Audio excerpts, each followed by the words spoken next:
तो आज का जो हमारा मोस्टली टॉपिक होगा वो इंट्रोडक्शन बेस्ड होगा। जब आप लोगों को चीज़ें थोड़ी सी समझ आ जाएंगी पहले लेक्चर के बाद, उसके बाद हम सॉफ्टवेयर के ऊपर जाएंगे। अच्छा जी, सबसे पहले है कि हमारे पास, हम कोई भी रिसर्च कंडक्ट कर रहे होते हैं तो हमारे पास रिसर्च के अंदर दो तरह का डेटा आ रहा होता है। हम कुछ रिसर्चर होते हैं अपनी स्टडी के अंदर जो डेटा कलेक्ट कर रहे होते हैं उनको कह रहे होते हैं जी प्राइमरी डेटा, और कुछ ऐसे होते हैं जो कलेक्ट कर रहे होते हैं सेकेंडरी डेटा कह रहे होते हैं। तो प्राइमरी डेटा कोई भी, हम किसी भी ऐसे डेटा को कहते हैं जो आप लोग क्या करते हैं फर्स्ट टाइम कलेक्ट करते हैं। मतलब लाइक आपके पास अगर आप मेडिकल के स्टूडेंट है, कोई पेशेंट है ओपीडी के अंदर विजिट कर रहा है, आप खुद से वो डेटा कलेक्ट कर रहे हैं तो वो आपका प्राइमरी डेटा है। आप किसी एरिया के अंदर सर्वे फॉर्म लेके जा रहे हैं, आप लोगों को कह रहे हैं कि सर्वे फॉर्म फिल करके दें। लाइक अगर हम बात कर रहे हैं कि जी आप लोग वीमेन एम्पावरमेंट के ऊपर डेटा कलेक्ट कर रहे हैं तो आपका प्राइमरी डेटा है। बट अगर आप क्या करते हैं, आपने अपनी रिसर्च कंडक्ट करनी है कि उसके अंदर आप लोगों को ये है कि आप लोगों को ये चाहिए कि खुद डेटा कलेक्ट नहीं कर रहे, आप ये चाहते हैं कि आपके पास कोई गवर्नमेंट का रिकॉर्ड पड़ा हुआ है। लाइक आप हॉस्पिटल के अंदर देखते हैं कि हम जितने भी पेशेंट आ रहे हो तो उनका एक रिकॉर्ड मेंटेन कर रहे हैं, वहां से आप डेटा लेते हो, उस डेटा को एक्सट्रैक्ट करके आप एनालिसिस करते हो, तो वो आपका क्या होता है, सेकेंडरी डेटा होता है। तो यूजली आप प्राइमरी या सेकेंडरी डेटा के ऊपर काम कर रहे होते हो। नेक्स्ट है कि जब आप मैं किसी भी रिसर्च के अंदर आप काम करते हो तो यूजली आप क्या काम कर रहे हो, तो आप वेरिएबल्स के ऊपर काम कर रहे होते हो। हम वेरिएबल क्या चीज को कहते हैं कि किसी भी स्टडी के अंदर या रिसर्च के अंदर ऐसी चीज जिसकी वैल्यू क्या हो, पर्सन टू पर्सन या प्लेस टू प्लेस या इंडिविजुअल टू इंडिविजुअल अगर चेंज हो तो उसको हम क्या कहते हैं, वेरिएबल कहते हैं। तो रिसर्च के अंदर आप लोगों के पास दो तरह के वेरिएबल होते हैं। एक को हम कहते हैं इंडिपेंडेंट वेरिएबल और दूसरा होता है डिपेंडेंट वेरिएबल। आप लोगों को एक चीज यहाँ पे क्लियर कर दूं कि जब भी आप लोग एक हम टेस्ट आगे अप्लाई करेंगे टी टेस्ट, तो आप लोगों ने टी टेस्ट अप्लाई करना है या रिग्रेशन लगाना है तो सॉफ्टवेयर आपसे पूछेगा कि आपका डिपेंडेंट वेरिएबल कौन सा है और इंडिपेंडेंट वेरिएबल कौन से हैं। तो आपने अपनी स्टडी के अंदर जब भी स्टडी अपनी डिवाइस करनी है, लाइक आपने अपने सिनॉप्सिस बनाने हैं, तो आपके माइंड के अंदर ये बात क्लियर होनी चाहिए कि जो आपने वेरिएबल सेलेक्ट किए हैं, मतलब जो आप पैरामीटर कलेक्ट कर रहे हो डेटा, उनमें आपका इंडिपेंडेंट वेरिएबल कौन सा है, डिपेंडेंट वेरिएबल कौन सा है। तो infection is the dependent variable. Similarly क्या है कि आप जो डिप्रेशन है, डिप्रेशन आपका डिपेंडेंट वेरिएबल, और इंडिपेंडेंट वेरिएबल कौन सा, आप उसकी काउंसलिंग कर रहे हो, तो वो आपका क्या होगा, इंडिपेंडेंट वेरिएबल होगा। तो आप में इसी तरह एक और एग्जांपल अगर हम लेते हैं, हम लेते हैं एज और डायबिटीज का। ठीक है, अब ये है कि आप किसी पेशेंट की एज लेते हो, साथ में डायबिटीज लेते हो। यूजुअली आप लोग ये देखते हो कि जो डायबिटीज होता है वो डिपेंड कर रहा होता है किस चीज के ऊपर, यूजुअली एज के ऊपर या इन फैक्टर के ऊपर कुछ ना कुछ डिपेंड कर रहा होता है। तो अगर किसी तरह पे इस तरह के आपके पास वेरिएबल आ जाए तो आप एज को लोगे एज ए इंडिपेंडेंट वेरिएबल, और जो डायबिटीज होगा या शुगर के लेवल होगा उसको आप क्या करोगे, डिपेंडेंट वेरिएबल लोगे। तो आपने अपनी स्टडी के अंदर अपने माइंड में क्लियर करना होता है कि आप जिस वेरिएबल के ऊपर काम कर रहे हो तो आपको क्लियर होना चाहिए कौन सा वेरिएबल आपका इंडिपेंडेंट है और कौन सा वेरिएबल आपका डिपेंडेंट है। अब नेक्स्ट है कि जब आप लोग वेरिएबल इंडिपेंडेंट डिपेंडेंट डिफाइन कर लेते हो, फिर यूजुअली आपके पास जो डेटा आता है वो डेटा दो तरह का होता है। एक हम कहते हैं जी या तो क्वालिटेटिव डेटा होता है या क्वांटिटेटिव डेटा होता है। क्वालिटेटिव डेटा और क्वांटिटेटिव डेटा के अंदर आप लोगों को डिफरेंस यूजुअली नाम से ही पता चल रहा होगा कि क्वालिटेटिव डेटा हम किसी भी ऐसे डाटा को कहते हैं जिसको आप किसी स्केल से मेजर नहीं कर सकते। मतलब कि लाइक अगर हम कह रहे हैं कि जेंडर है, दैट विल बी मेल और फीमेल। क्लास के अंदर स्टूडेंट्स के ग्रेड हैं ए बी सी डी है। ठीक है, तो क्वालिटेटिव डेटा के अंदर आप कोई स्केल, यूनिवर्सल स्केल यूज नहीं कर रहे होते। इसी तरह अगर इसके अपोजिट हम देखते हैं, हाइट है, हम हाइट कहते हैं जी 5 फीट है, तो उसके अंदर फीट क्या है, दैट इज द स्केल। तो क्वांटिटेटिव डेटा के अंदर आप कोई स्केल यूज कर रहे होते हो किसी चीज की मेजरमेंट लेने के लिए, और क्वालिटेटिव डेटा के अंदर आपके पास कोई स्केल यूज नहीं हो रहा होता। लाइक अगर हम कहते हैं कि ये क्लास के अंदर स्टूडेंट बैठे हुए हैं, ठीक है, आप उन स्टूडेंट की काउंटिंग करते हो, आप कहते हैं 10 स्टूडेंट है, 5 है, 6 हैं। ठीक है, आप उसकी सिर्फ क्या कर ली, काउंटिंग कर ली। अब तो आप जब डेटा आप एसपीएसएस के अंदर पुट करते हो एनालिसिस के लिए, तो एसपीएसएस आपसे ये पूछता है कि आपका डेटा जो है वो क्वालिटेटिव है या क्वांटिटेटिव है। तो आपने SPSS के अंदर ये कमांड देनी होती है कि आपका डाटा कौन सा है।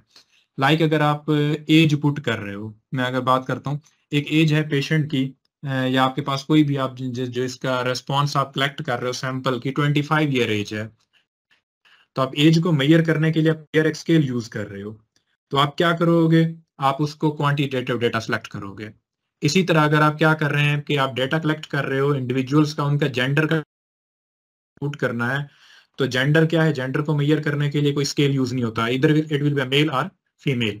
तो ऐसे डेटा को आप दोगे क्वालिटेटिव। सिमिलरली आप अगर मेडिकल फील्ड से रिलेटेड है, क्योंकि ज्यादातर जो परफॉर्म फील्ड हुए हैं उसमें मेडिकल एंड हेल्थ साइंसेज से हैं, आप पेशेंट्स का डेटा लेते हो, उनके अंदर आपने पेशेंट का कोई लैब टेस्ट करा लिया, लाइक अगर आप ये कहते हैं जी उनकी आपने RFTs करा लिए, किडनी के टेस्ट करा लिए, इसी तरह अगर आप CRP कराते हैं, आप हीमोग्लोबिन लेवल करा रहे हैं, तो ऐसे जो रिजल्ट्स आ रहे होते हैं वो आपके पास किसी यूनिट की फॉर्म में, स्केल की फॉर्म में आ रहे होते हैं, वो आपके पास क्वांटिटेटिव डेटा होता है। इसके अलावा आप एक सोसाइटी के अंदर जाते हो, डेटा कलेक्ट करते हो, आप ये करते हो कि आप देखते हो कि सोसाइटी के अंदर जो लोग रह रहे हैं उनका सोशियो इकोनॉमिक स्टेटस देखते हो, एक पुअर है, एक रिच है, एक मिडल है, या एक इलीट क्लास है। वो क्या है, उसको मेजर करने के लिए कोई स्केल नहीं है, ठीक, यूनिवर्सल कोई स्केल डिफाइन नहीं है, वो आपका क्वालिटेटिव डेटा होगा। तो आपको क्वांटिटेटिव और क्वालिटेटिव डेटा जो है SPSS को, या जो आप स्टैटिस्टिकल एनालिसिस किसी भी सॉफ्टवेयर से करते हैं, आप उसको कमांड देनी पड़ती है कि आपका डेटा क्वालिटेटिव है या ये क्वांटिटेटिव है। पहले हम बात कर लेते हैं क्वालिटेटिव डेटा की। जब क्वालिटेटिव डेटा के अंदर आप जब वेरिएबल लेते हो, मतलब जिनकी वैल्यू चेंज हो रही होती है, तो वो वेरिएबल यूजुअली दो तरह के होते हैं। उनको हम कहते हैं या नॉमिनल कहते हैं या ऑर्डिनल कहते हैं, कि जब आपके पास डाटा हो क्वालिटेटिव, तो क्वालिटेटिव में दो तरह के वेरिएबल आते हैं, नॉमिनल एंड ऑर्डिनल। अब ऑर्डिनल के अगर आप नाम के ऊपर ही गौर करो, तो ordinal represent some type of order. जब आपके पास डाटा किसी ऑर्डर के अंदर अरेंज हो, लाइक मैं ये कहता हूं कि मैं जो मेरे रेस्पोंडेंट हैं जिनमें का डेटा मैंने कलेक्ट किया है, उनको मैं एक एज के अंदर अरेंज कर देता हूं। पहला मैं ग्रुप बनाता हूं 5 to 10 ईयर वाला, दूसरा मैं बनाता हूं 11 to 20 ईयर वाला, तीसरा मैं बनाता हूं 21 to 30 ईयर वाला। अब ये क्या है, डाटा जा रहा है आपका असेंडिंग ऑर्डर के अंदर। इसी तरह अगर मैं क्लास के अंदर स्टूडेंट्स की मार्किंग करता हूं, उनके मैं ग्रेड्स पुट करता हूं। ग्रेड्स क्या करता हूँ, 90 प्लस वाले को मैं A देता हूँ, 71 प्लस वाले को मैं B देता हूँ, फिर C ग्रेड है, D है या F है। अब ये क्या है, ये आपका डिसेंडिंग ऑर्डर के अंदर है। तो कोई डेटा जब आपका किसी ऑर्डर के अंदर हो, तो उस ऑर्डर की फॉर्म में जो डेटा होता है, उस ऐसे वेरिएबल को आप SPSS के अंदर डिफाइन करते हो ऑर्डिनल, ठीक है। तो ऑर्डिनल मीन ऑर्डर, आपके पास डेटा किसी ऑर्डर के अंदर होगा, या वो असेंडिंग में होगा या वो डिसेंडिंग के अंदर होगा, बट वो डेटा हमेशा क्वालिटेटिव होगा। क्वांटिटेटिव डेटा के अंदर नॉमिनल या ऑर्डिनल का कंसेप्ट हम यूज नहीं करते। Second is the nominal variable. Nominal variable ऐसा क्वालिटेटिव डाटा होता है जिसके पास यूनिवर्सली डिफाइंड ऑर्डर नहीं होता। लाइक हम बात करते हैं जेंडर है, आप डेटा के अंदर पहले चाहे मेल पुट करो या फीमेल पुट करो, उससे डजंट मेक एनी डिफरेंस, उससे कोई फर्क नहीं पड़ेगा, वो नॉमिनल है। आप रेस्पॉन्स कलेक्ट कर रहे हो, लोगों के जाके परफॉर्मे फिल करा रहे हो, वो यस या नो कह रहा है किसी चीज के ऊपर, वो यस कहता है किसी चीज के ऊपर नो कहता है, तो आप पहले यस लिखो या पहले नो लिखो, उसके अंदर कोई ऑर्डर नहीं होता, दैट इज द नॉमिनल, ठीक है। इसी तरह अगर हम ये कहते हैं कि आप 4 सिटी से डेटा कलेक्ट कर रहे हो पंजाब के अंदर, मतलब आप पंजाब में डेटा कलेक्ट कर रहे हो, आपने डेटा कलेक्ट किया लाहौर से किया, आपने फैसलाबाद से किया, आप मुल्तान लेते हो, बहावलपुर लेते हो, तो इनमें कोई रिस्ट्रिक्शन नहीं है कि आप पहले मुल्तान लिखो, बहावलपुर लिखो, फैसलाबाद लिखो, या कौन सी सिटी को पहले नंबर पे लिखो, कौन से दूसरे नंबर पे लिखो। तो ये जो डेटा इस तरह के वेरिएबल होंगे वो नॉमिनल होंगे। तो SPSS आपसे जरूर पूछेगा कि क्वालिटेटिव डेटा के अंदर वो आपका जो वेरिएबल है वो आपका नॉमिनल में आता है या ऑर्डिनल में आता है। अगर आप कमांड डेटा आपका नॉमिनल है, आप उसको ऑर्डिनल देते हो, तो आपका सारा एनालिसिस गलत हो जाएगा। अगर वो ऑर्डिनल है, आपने कमांड नॉमिनल की दी है, फिर भी आपका एनालिसिस गलत हो जाएगा। तो ये चीज आपके माइंड के अंदर क्लियर आप करोगे कि जो आप वेरिएबल बना रहे हो क्वालिटेटिव डेटा के अंदर, लाइक आप सर्वे कर रहे हो, लोगों के इंटरव्यूज कर रहे हो, उस तरह का जो डेटा होता है जो क्वालिटेटिव में आता है, तो आपका नॉमिनल कौन सा है, आपका ऑर्डिनल कौन सा है। लाइक अगर यहाँ पे कोई डीपीटी वाले बैठे हुए होंगे, शायद हमारे हों, एक दो पार्टिसिपेंट हैं, कि वो क्या करते हैं, वो पेशेंट्स का डेटा लेते हैं, उनका पेन लेते हैं कि मस्कुलर पेन है पेशेंट्स को, तो ये कहते हैं कि सेवेरिटी ऑफ पेन है, वेरी सीवियर है, फिर क्या है, मॉडरेट है, लेस सीवियर है, और नो पेन है। तो आप क्या कर रहे हो, डेटा को एक अरेंज कर रहे हो। पेन क्या कर रहा है, आहिस्ता आहिस्ता आप डिक्रीज करने की तरफ जा रहे हो, मतलब वेरी सीवियर आपने उसको स्कोर 1 दे दिया, मॉडरेट है आपने उसको स्कोर 2 दे दिया, और इसी तरह क्या लेस पेन है आपने 3 दे दिया, और नो पेन को आपने स्कोर 4 दे दिया। आप डेटा क्या कर रहे हो, अरेंज कर रहे हो किसी ऑर्डर के अंदर, that will be the ordinal. तो इस तरह का आपने एसपीएसएस में कमांड देनी होती है, whether your data is the nominal और या क्या होता है, ऑर्डिनल होता है। क्लियर है ये?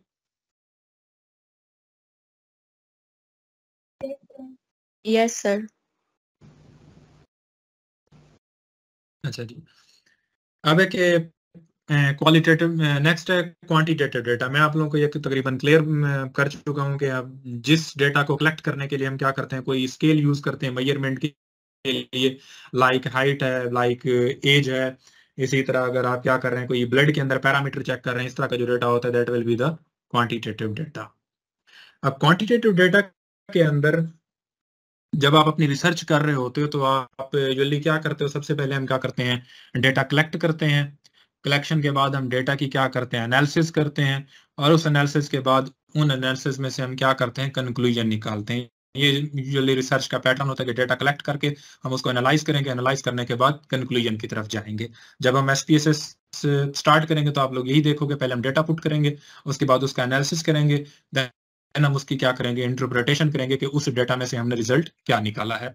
लाइक आपने डेटा कलेक्ट किया, एसपीएसएस से एनालिसिस किया, उसके बाद आप लोग ये देखते हो कि फला एरिया के अंदर मैंने ये देखा है कि जो हेपेटाइटिस की प्रेवलेंस है वो मेल में ज्यादा थी, फीमेल में कम थी। इसी तरह अगर आप लोग इस्लामाबाद के अंदर आप लोगों ने न्यूज देखी होगी बीच में कि एड्स जो है वो बहुत ज्यादा स्प्रेड हो रहा है, तो आप लोग एड्स की बात करते हो, आप लोग ये कहोगे कि जी इस्लामाबाद के अंदर जो एड्स है वो बाकी सिटीज की निस्बत ज्यादा है। तो आपका क्या है, कंक्लूजन है, आपने लोगों के इंटरव्यूज किया, आपने सैंपल कलेक्ट किया, आपने डेटा एनालाइज किया, एंड पे आपने आके कंक्लूजन निकाला कि जी इस सिटी के अंदर जो है सबसे ज्यादा ये डिजीज स्प्रेड कर रही है, इस सिटी के जो लोग हैं वो मेंटली तौर पे स्ट्रेस ज्यादा है, इस सिटी में जो है जॉब की सैचुरेशन ज्यादा है। तो आप अपना क्या करते हैं, डेटा उनसे आप कंक्लूजन निकालते हो एनालिसिस के बाद। ठीक है, ये वही है कि डेटा कलेक्ट किया, एनालाइज किया, और उसके बाद आपने क्या किया, उसको कंक्लूड किया। अच्छा, अब जो है जी आपके पास जो क्वालिटेटिव डेटा है, मतलब जिस डेटा को आप कलेक्ट करने के लिए कोई स्केल यूज नहीं करते, उस डेटा को कलेक्शन के मुख्तलिफ तरीके हो सकते हैं। One is the online surveys. आप लोग देखते हो अक्सर आप लोगों के पास फॉर्म आते होंगे, आपके फेलो स्टूडेंट्स जो हैं उन्होंने फॉर्म डिजाइन किए होते हैं और आप लोगों को कह रहे होते हैं कि ये फॉर्म फिल कर दो, और ऐसे फॉर्म के अंदर यूजली स्कोरिंग होती है 1 to 5, मतलब एग्री, डिसएग्री, न्यूट्रल, क्या होगा, स्ट्रांगली एग्री। वो ऑनलाइन सर्वे के जरिए डेटा कलेक्ट किया जा रहा होता है, ऑब्जर्वेशन के जरिए होता है। आप किसी जगह पे साइकोलॉजी की क्लिनिक है, वहां पे जाते हो, पेशेंट्स को ऑब्जर्व करते हो, फॉर्म फिल करते हो, और उसे डेटा कलेक्ट करते हो। आप रोड एक्सीडेंट्स के ऊपर सर्वे कर रहे हैं, तो वहां पे आप लोग ये देखते हो कि जो रोड एक्सीडेंट का सबसे ज्यादा कॉजेज क्या बन रहे हैं, आप लोग उसमें ऑब्जर्वेशन कर रहे होते हैं। आप इंटरव्यूज करते हो लोगों के, और उस इंटरव्यूज के जरिए उनकी थॉट्स में से कंक्लूजन निकालते हो, डेटा कलेक्ट करते हो। इसी तरह कुछ क्वालिटेटिव डेटा होता है जो आप क्या करते हो, एक्सपेरिमेंट्स के जरिए भी निकालते हो।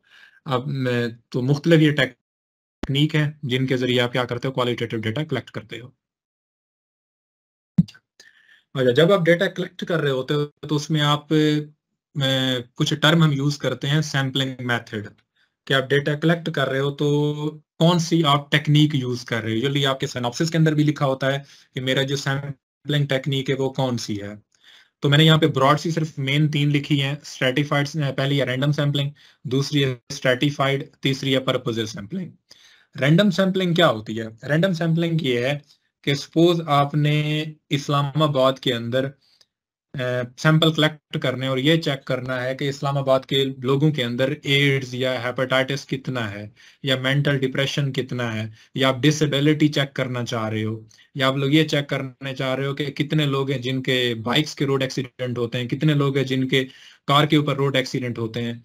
तो आप लोग क्या करते हो, आप लोग चले जाते हो सोसाइटी के अंदर और जो जो लोग मिलते हैं उनके इंटरव्यूज करते जाते हो और उनसे डेटा कलेक्ट करते जाते हो। तो उनमें से अगर आपने 100 लोग कलेक्ट किए हैं, उनमें से 5 या 6 जो होंगे वो कहेंगे मेरा जो एक्सीडेंट हुआ बाइक के जरिए हुआ है, 1-2 होंगे गाड़ी के जरिए। इसी तरह अगर आप किसी डिजीज के ऊपर काम कर रहे होंगे, 100 में से क्या होगा, 5 ऐसे होंगे जिनके अंदर डिजीज होगी, 95 के अंदर डिजीज नहीं होगी। तो रैंडम सैंपलिंग के अंदर ये होता है कि आपको जो बंदा मिलता जाता है आप क्या करते जाते हो, उसका डेटा कलेक्ट करते जाते हो। फिर उस डेटा कलेक्शन के बाद आप लोगों के पास फिर एक पता चलता है, जी इस मेरे डेटा में से इतने लोग जो हैं वो डिजीज वाले हैं, इतने लोग जो हैं वो एक्सीडेंट के साथ प्रेजेंट हो रहे थे, इतने हैं मेंटल डिप्रेशन के साथ, जो भी आपका डेटा है। सेकंड है स्ट्रेटिफाइड सैम्पलिंग। स्ट्रेटिफाइड सैम्पलिंग के अंदर ये होता है कि आप क्या करते हो, पहले जो डेटा लेते हो उस डेटा को 2 ग्रुप्स के अंदर डिवाइड कर लेते हो, या जो आपके पार्टिसिपेंट्स होते हैं उनको उनके ग्रुप्स बना लेते हो। लाइक मैं ये कहता हूँ कि आप लोगों ने कोई भी डेटा लेने से पहले आप लोगों ने उस सपोज आप लोगों ने 500 लोगों का डेटा कलेक्ट किया।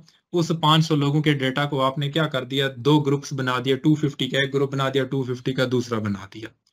और उन दोनों ग्रुप्स में से आप लोगों ने क्या किया कि लोग सिलेक्ट कर लिए, एक ग्रुप में से 50 लोग के ऊपर एक्सपेरिमेंट किए और दूसरे लोगों ग्रुप में से भी क्या किया, 50 लोगों में से सैंपल लिए, और उन ग्रुप्स को आप आपस में क्या करते हो, कंपेयर करते हो। स्ट्रेटा का मतलब होता है ग्रुप्स। तो यहाँ पे आप लोग देखते हो कि divide the population into strata and ensure proportional representation in the sample. मतलब अगर आपका 500 लोगों के आपने 2 ग्रुप्स बनाए, 250 ईच के, तो आप क्या करोगे, उनमें से इक्वल नंबर ऑफ सैंपल लोगे। मतलब अगर एक ग्रुप में से 50 लोगों का सैंपल ले रहे हो तो दूसरे ग्रुप में से भी आप लोगों ने क्या करना है, 50 का लेना है। Equal proportion is must.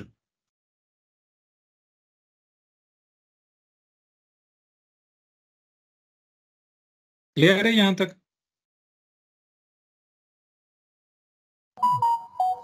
Ji clear है। Yes sir.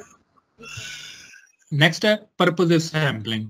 अच्छा, अब ये मैं नाम से जाहिर है कि आपने लोगों का डेटा कलेक्ट करना है पर्पस की बेस पे।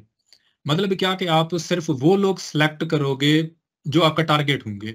लाइक मैं अगर मेडिकल में बात करता हूँ, आपने डायबिटीज पे रिसर्च करनी है, आप उस वार्ड के अंदर चले जाते हो जहाँ पे सिर्फ डायबिटीज वाले पेशेंट हैं, कंफर्म है कि वो डायबिटिक हैं, तो आप बाकी लोगों की तरफ जा भी नहीं रहे, आपका वो पर्पज सैम्पलिंग है। आप लोग किसी माजूर या डिसेबल पर्सन है उसका डेटा कलेक्ट करना है, तो आप लोग ऐसे वार्ड के अंदर चले जाए तो यहाँ पे सिर्फ डिसेबल लोग हैं, तो आप सिर्फ उस पॉपुलेशन को सिलेक्ट कर रहे हो, वो आपका पर्पज सैम्पलिंग है। तो आप जब क्या करते हो, आप एक स्पेसिफिक जगह पे चले जाते हो जहां पे आपको सिर्फ वही लोग मिलते हैं जिनका आपने डेटा सेलेक्ट करना है, वो आपका क्या होगा, पर्पज सैम्पलिंग होगी। Selecting participants based on the specific characteristics to explore their personal experience. ठीक है, तो पर्पज सैम्पलिंग हम इसको कहते हैं। तो ये 3 मेन कॉमन होती हैं, बाकी अदर भी होती हैं। हम कोटा सैम्पलिंग कहते हैं, स्नोबॉल सैम्पलिंग होती है। वो आप लोग जैसे जैसे आप पढ़ोगे तो आप लोग अपनी स्टडी के अंदर उसको देखते जाओगे। अच्छा जी, नेक्स्ट है जी डेटा एनालिसिस टेक्निक। तो जब आप डेटा एनालिसिस कर रहे होते हो तो आप उसके अंदर कौन कौन सी टेक्निक यूज करते हो, या आपके पास जो डेटा आता है। तो हम यूजुअली डेटा के अंदर 3 तरह से कह रहे होते हैं कि डेटा को आप एनालाइज कर रहे हो। First is the descriptive statistics. Descriptive statistics के अंदर आप लोग ज्यादातर देख रहे होते हो क्या चीज, कि सपोज आप लोग फ्रीक्वेंसीज देख रहे हो, आप लोगों ने कहा कि मेरी स्टडी के अंदर इतने मेल थे इतने फीमेल थी। डिस्क्रिप्टिव के अंदर आप मीन कैलकुलेट करते हो, मीडियन कैलकुलेट करते हो, स्टैंडर्ड डेविएशन कैलकुलेट करते हो, स्टैंडर्ड एरर है। मतलब सिंपल ये कि आपने क्या किया, डेटा का एनालिसिस किया, मीन मीडियन मॉड निकाला, फ्रीक्वेंसीज निकाली, उसको हम क्या कहते हैं, डिस्क्रिप्टिव कहते हैं। पहले जो आपने डेटा एनालिसिस किया, फिर उस डेटा एनालिसिस के बाद उसमें से हम क्या करते हैं, आते हैं इन्फ्रेंशियल की तरफ। जो आपने डेटा एनालिसिस किया उस डेटा में से आपने प्रिडिक्शन करनी है या आप ये देखते हैं कि आपको क्या पता चल रहा है। मतलब आपने डेटा कलेक्ट किया लोगों का और उस डेटा में से जो आप कंक्लूजन निकाल रहे होते हैं उस कंक्लूजन को हम क्या कहते हैं, इन्फ्रेंशियल कहते हैं। नीचे आप लोग डिस्क्रिप्शन पढ़ो, यूज टू मेक प्रिडिक्शन और generalization about the population from the sample collected. मतलब आपने 500 लोगों का डेटा कलेक्ट किया, उन 500 लोगों में आपने एड्स चेक किया या हेपेटाइटिस चेक किया या मेंटल डिप्रेशन चेक करते हैं, रोड एक्सीडेंट की फ्रीक्वेंसी चेक करते हैं, तो आप लोग एक परसेंटेज की फॉर्म में अपने रिजल्ट देते हो। जो आपने परसेंटेज की फॉर्म में अपना रिजल्ट निकाला है उसको हम क्या कहते हैं, that is called as the inferential statistics कहते हैं। तो उस इन्फ्रेंशियल स्टैटिस्टिक्स को फिर आप क्या करते हो, आगे उसकी फर्दर आप क्या करते हो, डिस्कशन लिखते हो, जिसको हम क्या कहते हैं, कंटेंट एनालिसिस कहते हैं। क्या आपने उसका फिर डीप एनालिसिस का कंटेंट का, उसमें से फर्दर क्या किया आपने, कंक्लूजन निकाला। तो ये डेटा एनालिसिस डिस्क्रिप्टिव से इन्फ्रेंशियल की तरफ जाते हैं। पहले आपने ग्राफ चार्ट बनाए, फिर उसमें से आपने क्या किया, अपनी फाइंडिंग देखी, और फाइंडिंग देख के आप उसमें से क्या करते हो, कंक्लूजन निकालते हो कि मेरी स्टडी का कंक्लूजन ये है। तो ये स्टेप वाइज हम क्या करते हैं, डेटा एनालिसिस में जाते हैं। मेन आपके पास होम स्क्रीन होती है, SPSS statistical package for social sciences, ठीक है। तो डेटा एनालिसिस के लिए हम यूज करते हैं सॉफ्टवेयर, मोस्ट कॉमनली ये यूज होता है। तो इसके ऊपर हम अपना सारा स्टैटिस्टिकल एनालिसिस करते होते हैं। जब भी इसके ऊपर एक ब्लैंक शीट ओपन करनी है, स्टैटिस्टिकल एनालिसिस करना है, तो अपना काम शुरू करने से पहले आप लोगों ने